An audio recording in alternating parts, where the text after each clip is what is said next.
साईबाबाच्या पवित्र भूमीमध्ये राहून माझ्याकडून असं झालंच कसं, चुकून झालं, त्याच्यासाठी मी खरंच दिलगिरी व्यक्त करते आणि इथून पुढं असं कधीच होणार नाही. साईबाबा चरणी बी माफी मागते आणि ज्यांच्याबद्दल बोलले होते त्यांच्या बी आत्म्याला शांती लाभो.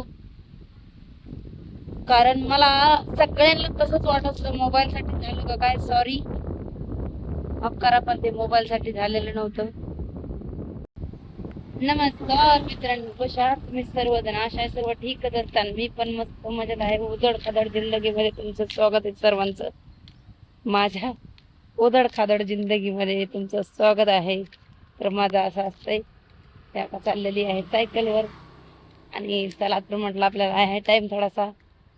तर खूप सारे प्रश्न असतात, मला कधी वेळ भेटतो व्हिडिओ करायला, कधी नाही.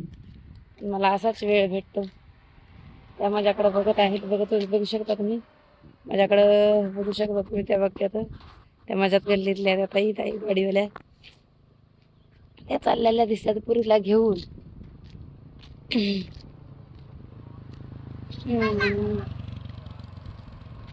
अरे नाही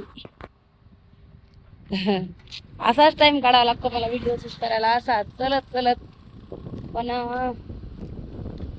काय सगळं रोडवरलीच राहत काय तर पण आपल्याला ब्लॉग शूट करायला टाइमच नसतंय, नाही तर ना असाच टाइम काढावा लागतो. काम करून काम करायचं म्हटलं हेवच वेळ आहे. कामावरून येताना सकाळी सकाळी जाताना तर नाहीच करू शकत आपण, पण सुट्टी झाल्यावरच मी ब्लॉग शूट करू शकते. त्यामुळं मग येताना जातानाच आपल्या लोकेशन बी चांगलं राहतं. कताई बसलेल्या बघा गेले ते बाबा गाडीवर गेले की भेटली बर का बिचाऱ्यांना आकर्षक लिफ्ट.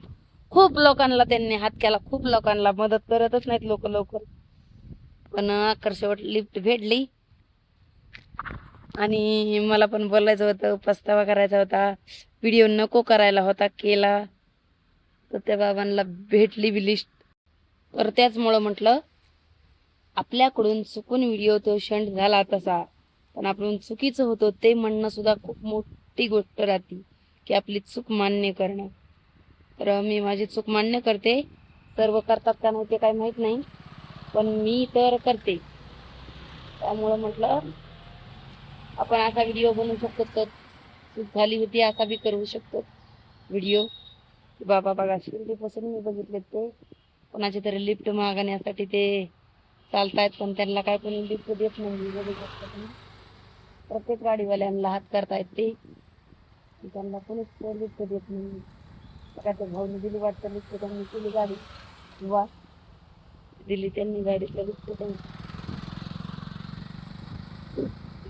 असते. बरं काय आपल्या इंडियामध्ये बी चांगले लोक मदत करणारे खूप वेळाचे ते हात करत होते बाबा. त्यांना लिफ्ट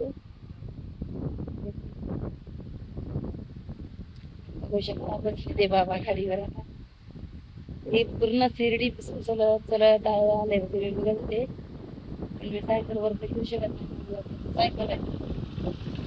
मला वाटलं होतं कोण देतं का नाही, देतं का नाही. लय गाड्या गेल्या होत्या पण कोणीच त्यांना दिली नव्हती लिफ्ट. एका भाऊने दिली. काही काही गोष्टी घडून गेल्या ना, पस्तावा येतो माणसाला. असं आपण बोलायला नव्हतं पाहिजे होतं, असं आपण करायला नव्हतं पाहिजे होतं. तसाच एक पस्तावा मला सुद्धा झालेला आहे. मी तसं बोलायला नव्हतं पाहिजे होतं आणि खरंच चूक झाली. मी मनापासून दिलगिरी व्यक्त करते. माझा असं काहीच हेतू नव्हता कोणाला वाईट वाटण असा. जेव्हा त्या मावशींचे त्याच्या मावशींचे व्हिडिओ बघितलेत मी, की त्या म्हटल्या असं काहीच नव्हतं, मोबाईलसाठी त्याच्यापाशी ऑलरेडी त्याच्याकडे मोबाईल होतेच. तेव्हा वाटलं मला कुठंतरी चुकलं. त्याच्याकडं ऑलरेडी आयफोन होता त्या मुलाकडं. त्या खोड्या डोंगरावरून जे 3 व्यक्ती म्हणजे एक फॅमिलीच पूर्ण पडलेत, त्यांच्याबद्दल पूर्ण इंडियामध्ये व्हायरल, इंडियाच्या बाहेर सुद्धा व्हायरल झाले ते व्हिडिओ. आणि सर्वकडे असे व्हिडिओ व्हायरल झाले की मोबाईलमुळं. पण ते मोबाईलमुळं झालं नव्हतं, चुकून सर्वांकडून कोणाकडून तरी एक मेसेज गेला चुकून, तर